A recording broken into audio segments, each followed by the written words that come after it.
These are the Sunday recommendations for my free email list for November the 8th, 2020.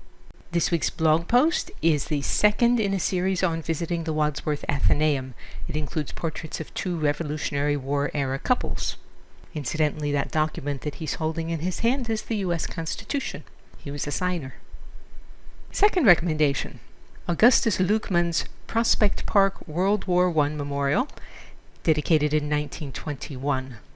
The artist who created one of my favorite outdoor sculptures in New York City, the Strauss Memorial of 1915, also created this, the largest and most elaborate World War I memorial in New York City, and also the eeriest. In 1917 and 1918, the U.S. sent 2.8 million men and boys to fight in Europe, and lost more than 100,000 of them in battle or from disease. The massive Spanish flu outbreak hit in 1918.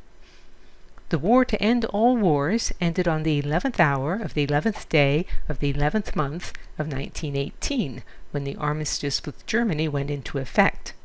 That's why we now celebrate November 11th as Veterans Day.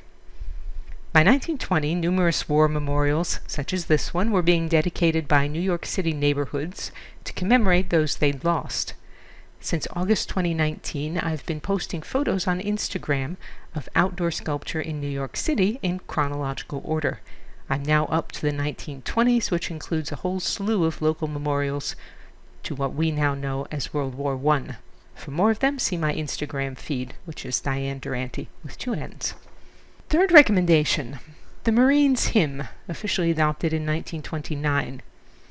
I'm putting this here in honor of Veterans Day and because the last stanza makes me smile. I'm posting this in honor of Veterans Day and because the last stanza makes me smile. I like the YouTube version that I've given you a link to very much. Unfortunately, there are no credits to say who's doing the singing. I've given you a link to a Wikipedia article that discusses the evolution of the lyrics, which is historically interesting. And I discovered from it that the music is based on a duet from Offenbach's comic opera Geneviève de Brabant, which premiered in Paris in 1859. The Gendarmes duet has quite a different attitude toward those who protect the peace. The fourth recommendation this week for my supporters is an a cappella version of a song whose mood I appreciate even though I don't agree with every single word. DianeDuranteWriter.com has hundreds of posts on sculpture, painting, and my many other obsessions.